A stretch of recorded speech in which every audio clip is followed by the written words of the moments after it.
She's built Yes. this thing up where she needs to have this. She's obsessed with this longing and this yearning and this desire to have it, even if it's not attached to his body. G'day everybody and welcome to COVID Classical, the playlist for our troubled times.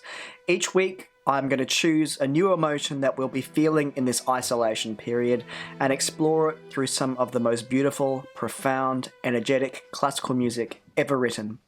My name is Dane and I am principal conductor of the Xi'an Symphony Orchestra in China. I also conduct orchestras and at opera houses all around the world.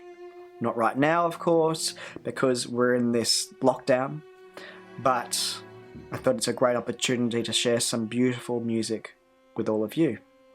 Last week, we experienced despair, and we went into all the different aspects of how that manifests. And this week, it's a very different emotion. It is desire. Now, desire is something that a lot of us are feeling right now.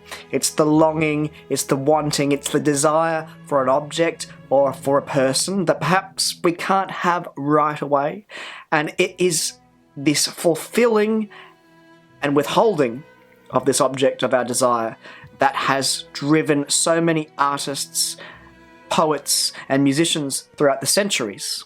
To burn with desire and keep quiet about it is the greatest punishment we can bring on ourselves. That's a quote from the Spanish poet Federico Garcia Lorca, and it's so apt when we're looking at desire through music.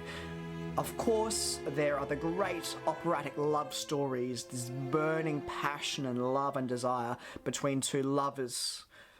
But there's also the case of thwarted desire, where one party wants the other and the feeling's not reciprocated. There's delayed desire, where two characters want each other for a whole show and never quite get there, or maybe get there at the very end. But then, of course, there is the kind of desire that is in absolute music, music without any text, without any story behind it. If we think about it, the harmony of so much music that we know in the Western canon has to do with starting out in a home key, traversing far away from it, experimenting, perhaps peeking into a few new areas with familiar material. But the pull of this home key, of home, is such that our desire to get there, our longing to get there, always manifests itself and always is this gravitational pull on any piece of music that is tonal, that is diatonic. Of course, at this very crazy time of isolation and lockdown, desire is manifesting itself in all kinds of strange ways. We're desiring the communal experience of eating together, of playing together, of walking together, of exercising together, of gathering together. And it's this desire that so many artists and so many composers have explored over time. In fact, this desire in isolation goes right down to the biological level. A lot of social scientists are predicting that they're going to see a real baby boom during this COVID crisis as people are locked down, not a whole lot to do. Voila, we've got a COVID kid. Maybe that term will catch on. I don't know what we're going to call them. And of course, desire leads to partnership. Such an essential element of collaboration. And we know that collaboration to art and music is what has driven us forward for centuries and centuries. Our guests on COVID Classical this week are two of Australia's and the world's most beloved opera singers. I think they could be safely called the golden couple, the royal family of opera in Australia. I am so pleased to welcome onto the program this week a great artistic partnership that has spanned decades in this crazy old profession, no crazier than today. They are the golden couple of Australian opera, and they're beloved by audiences all around the world. Of course, I am talking about Peter Coleman-Wright and Cheryl Barker, two of our most beloved operatic performers. They have graced some illustrious opera houses around the world. Of course, the Sydney Opera House, Opera Australia, the Metropolitan Opera, English National Opera, the Royal Opera House Covent Garden, La Scala Milan, the Glyndebourne Festival Opera. The who's who of opera and opera houses, these two have done it, and they've done it together. They've shared the stage on several occasions, and they've maintained this ironclad, wonderfully productive operatic partnership and human partnership through it all. And it was great to talk to them about desire in life, desire in music, and how it's informed their own collaboration. Just a little disclaimer, as with everything in the time of COVID, we're doing things experimentally and we're doing things online. So in the following interview with Peter and Cheryl, you'll see sometimes there's a bit of lag, a little bit of distortion because of the Zoom connection, but hey, we're talking between London and Port Arlington, Victoria, Australia, so it's wonderful. So just please bear with us, and also bear with the morning here in London. Well, it's great to have you both here for this little chat about desire. And when I thought about, great artistic partnerships in our industry, I thought about you two. How lovely of you, and how wise. Because you're celebrating your 36th wedding anniversary this week, is that right? That's right. We have, yes. He's on thin ground, but we have, yes. I'm on thin ground, but he's on no ground at all. That's all I don't care. And how long were you together for before you got married? We weren't together. Well, we were engaged, but we didn't live together or anything. In those days, you didn't. No, see, what happened was that we met together. We were together all through the sort of latter part of high school, and then I went to the College of the Arts, and we sort of split up not long after that. And then about 4 years later, she came overseas because she realised her life was empty, and then she found me again, and that was it. And so, how does it work? Being in a real life partnership and then this musical partnership, does it inform it? How does it inform it? And how does it help or hinder? I think it helps. I mean, it helps because you understand what you're going through. I have to say, at the beginning of our marriage, because we're only, I was 23 when I got married, then it was just a little bit tricky when there was a bit of jealousy and a little bit of rivalry, I suppose you'd say. And then it got to the point where you just thought, oh, who cares who's earning the money, as long as we can pay the bills and pay the mortgage. And so then then you kind of get past that, you work through that. But as far as understanding what the other person's going through, being able to share and talk to each other about the industry and the difficult things that you go through, that that your partner completely understands what you're going through, because they're going through it too. And also, I think that when we actually eventually did big roles together, like Tosca and Arabella and operas like that, I think in the end it became a luxury, because we were not only were we traveling together and living and having less expense, but we were actually able to be on stage together. And we, particularly in roles like Tosca and Scarpia or Arabella or whatever, we actually really understood each other's language, we understood each other's breathing and everything. So it made the performances much more exciting, I think.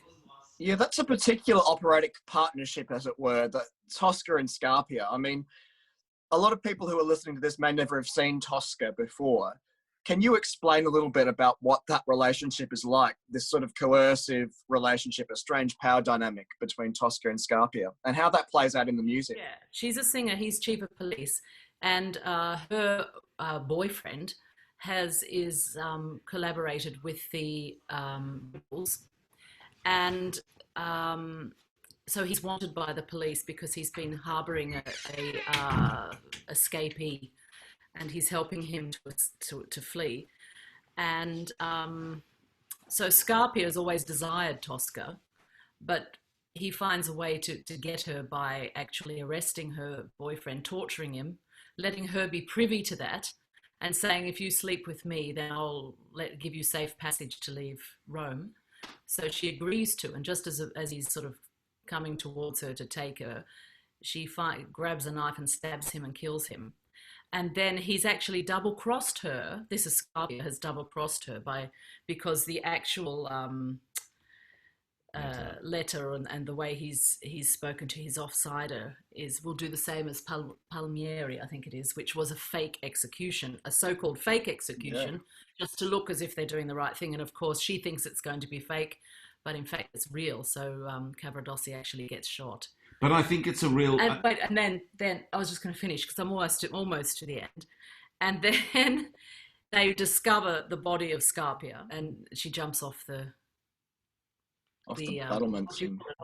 Battlements, and she says, "I'll see you in hell." I think she says to and that's the end. It's fantastic, isn't it? Really, it's pretty harrowing.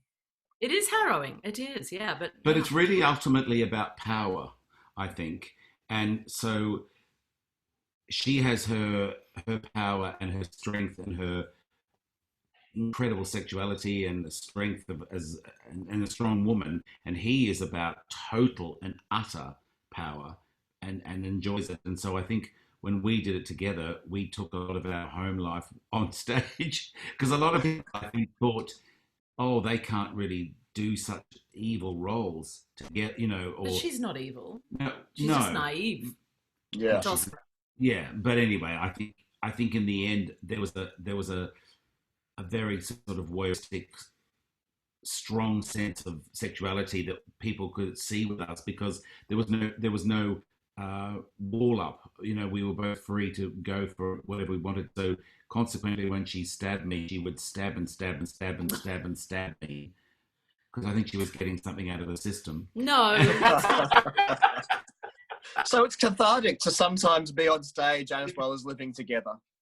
Yeah. Yeah, but also the good side of that is, like, there were performances like if she wasn't feeling great, or I had phlegm, or we were feeling a little bit, either of us were feeling something, the other one would always be aware of that. So Cheryl would always go really fast in a particular thing for me if she felt that I needed it or whatever. And Peter would go particularly slow if I needed it. So no, he wouldn't. Oh, that's beautiful.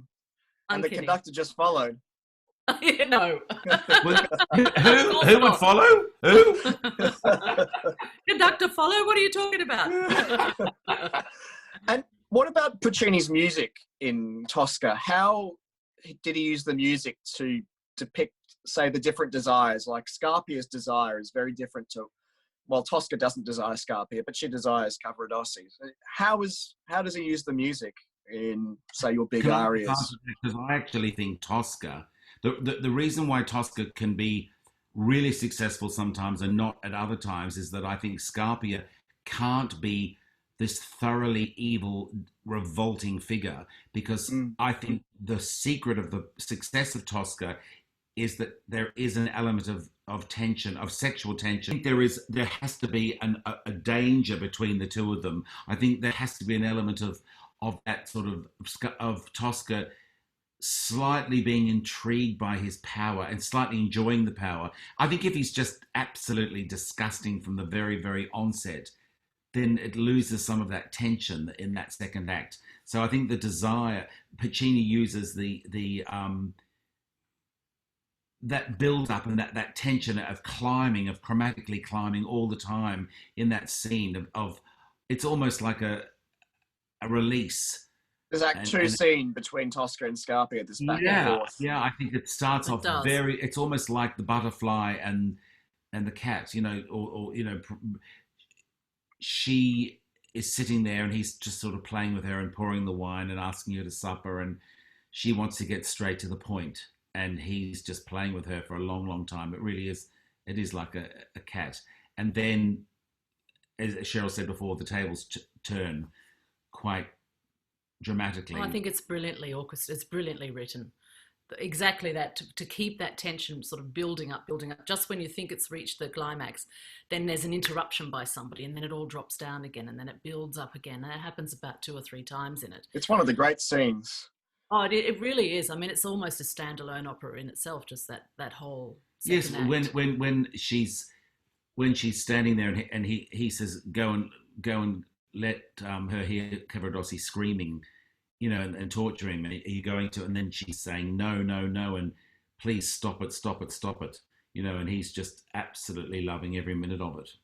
It's fantastic. And I have to say, I mean, we had such a great time doing it. And that was probably the biggest privilege because when we did Arabella, which is completely the antithesis about a man who is a country bumpkin, but again that was very romantic too, because we had to sing this glorious duet together, because we're both great avid lovers of Richard Strauss, and to stand there and sing that beautiful duet together, which is about love and our lives together, as opposed to, you know, Tosca, where he's saying, have sex with me or I'll kill your boyfriend.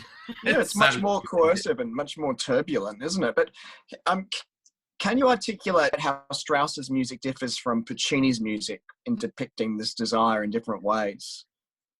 Different kinds of desire, I suppose.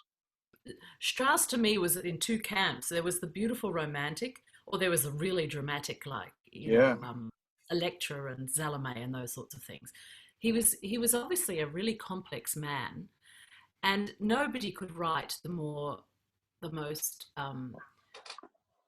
gorgeous romantic music than Richard Strauss. As it takes you a lot to get to the point, to get to the good bits, but again, a little bit like Wagner, they kind of, you know, there's a build up and then you get to that beautiful plateau. But I think it's the scoring and the harmonization and the tension that they are able to build up. And somebody once said to me, like, just shifting the benchmark for a minute and going to Benjamin Britten, about he was another man who was a great man of the theatre, and they were able, like Strauss and like Puccini, they were able to write and compose scores that were instantly theatrical and instantly created the emotion and the feeling that people wanted to convey by their orchestration, by the way that they had set things up. Without even trying, they were just able to do it. You know, they were great dramatists through their music. Completely. And you know, I was lucky enough to study with Peter Pears when I was first at Glyndebourne, and I remember asking him about how Benjamin Britten wrote. You know, he would sit at this table and he would ask various questions about who could sing what, and what their tessituras was, and he'd push them in various ways. But he just instinctively had this sense of theatre, and I think that's what spoke to us with Strauss and Puccini. Well, just going back to Puccini for a second, I want to talk a little bit about this famous Baz Luhrmann production of La Boheme that you did, Cheryl, at Opera Australia some years ago now. I mean, this is an opera about a very youthful kind of desire, but what was your experience about putting this, a very physical, youthful production together? Well, what really was so incredible was I think Moffatt Oxenbould's gamble, actually. He was giving in, we were all pretty well unknown, and Baz and Catherine Martin were unknowns as well, giving us a very small budget they had, but to sort of have a crack at doing this La Boheme.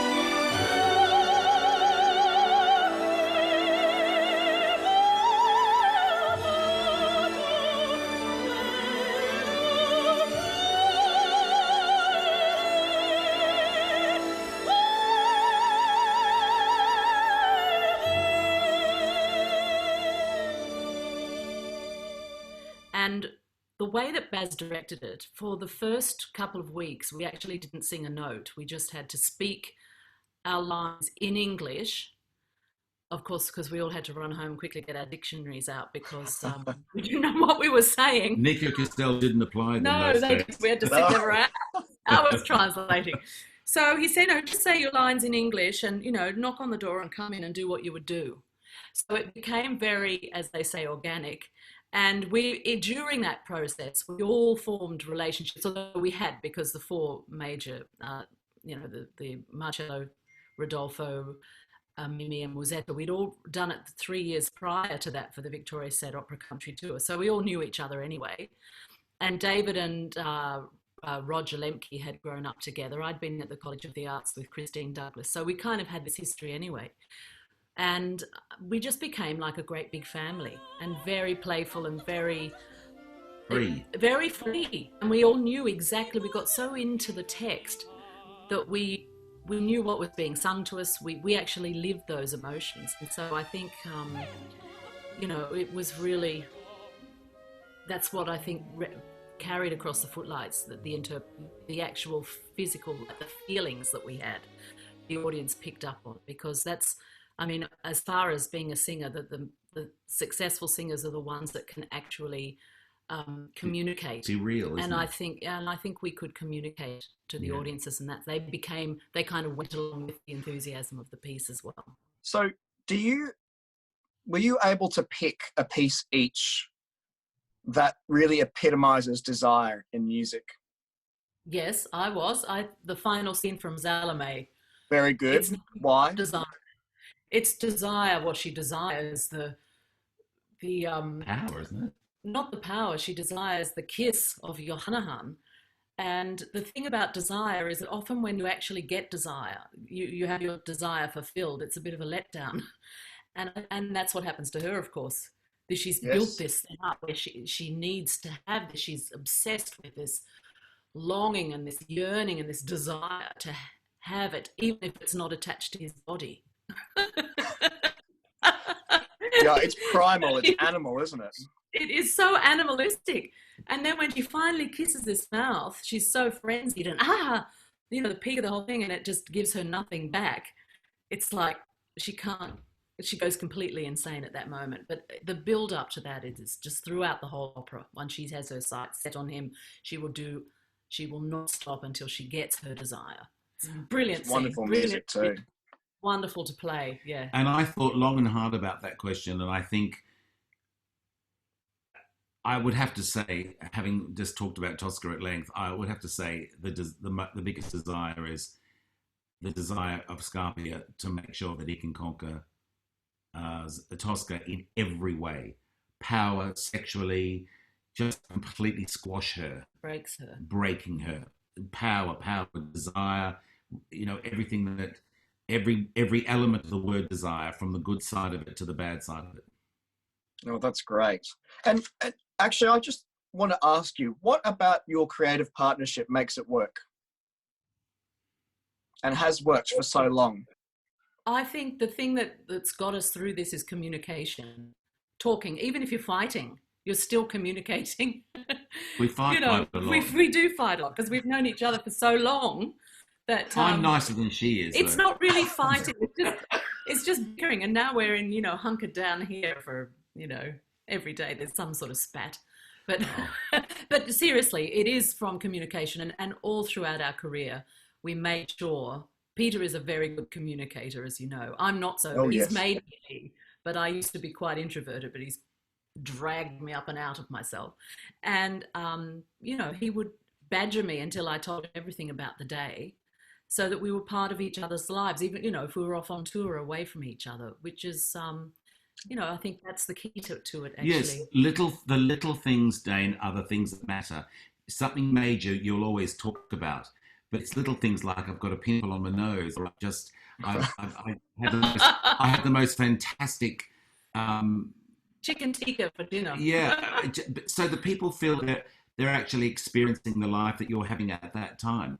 Oh, I drank too much last night. Oh, I shouldn't. Oh, are you okay? Yes. Well, I've got a rehearsal at 10 in the morning and the conductor's horrible. Or if it's Dane Lamb, the conductor's gorgeous. Gorgeous. Well, that's a nice way to end the interview. The gorgeous Dane Lamb, perfect. He is gorgeous. And talented and clever, yes. Thanks so much for all your thoughts on everything. That's okay, pleasure. Strangely enough, for an orchestral conductor, the first piece in this Desire playlist for COVID Classical this week is not a grand orchestral piece. It is a piece for solo piano, and it is the second intermezzo from Brahms's Opus 118, his 6 pieces for piano. And this is a very, very dear piece to me. It's a piece that I played as a child in my former life as a pianist. Its tempo marking is really telling. It's Andante, teneramente, which means at an easy sort of walking pace, but tenderly, teneramente. And it speaks to this illicit longing, this illicit love, this illicit desire that dominated Brahms's life. Now, Brahms was discovered by his musical uncle, his musical grandfather, Robert Schumann, who was a celebrated composer, polemicist, writer, academic, and pianist in his own right. Schumann was huge, and whoever he promoted was going to make it as well. And he chose the prodigiously talented young Brahms to champion. So much so that Brahms, in fact, moved in with the Schumanns. He lived with Robert and his wife, Clara, and their children. Now, Robert Schumann was quite a bit older than his wife, Clara, and Robert also dealt with grave mental illness, so much so that their marriage, their union, was fractious at best. And so it seems that Clara and Brahms enjoyed and were tormented by this illicit relationship. Clara was a wonderful pianist and composer in her own right, and so she and Brahms connected on many, many levels. And it seems that Brahms never really partnered up with anybody in any consequential way for his whole life, because he loved Clara. Even after Schumann's death, he continued to love and to desire her, even though when they had a chance to be together, he spurned her. But this Opus 118, from the end of his life, from the end of Brahms's life, it is not showy like so much of his other piano music could have been in his younger days. But it seems to be right from the soul, and this beautiful A major piano intermezzo seems to be recalling this love, this desire, this longing for this woman he could never really have. It's in 3 sections, and we call it in music ternary form, A, B, A. 2 identical outer sections with a contrasting middle section. The outer sections are lyrical, are warm, but the middle section is much more turbulent, with a very interesting rhythmic feature that Brahms liked to use a lot. Brahms was such an interesting rhythmic man, and there's so many fantastic rhythmic games all through his compositional output. But this is called 2 against 3. So in an equal amount of time, in one beat, one hand of the piano would play 3 notes, 1, 2, 3, 1, 2, 3, while the melody over the top would have 1, 2, 1, 2. And so there's this really out of sync, but coming into sync effect we get with these 2 against 3, which maybe reflects Brahms's own inner turmoil. But in the end, he retreats back to his love, back to the bond that he shared with Clara. At least that's the way I like to think of it.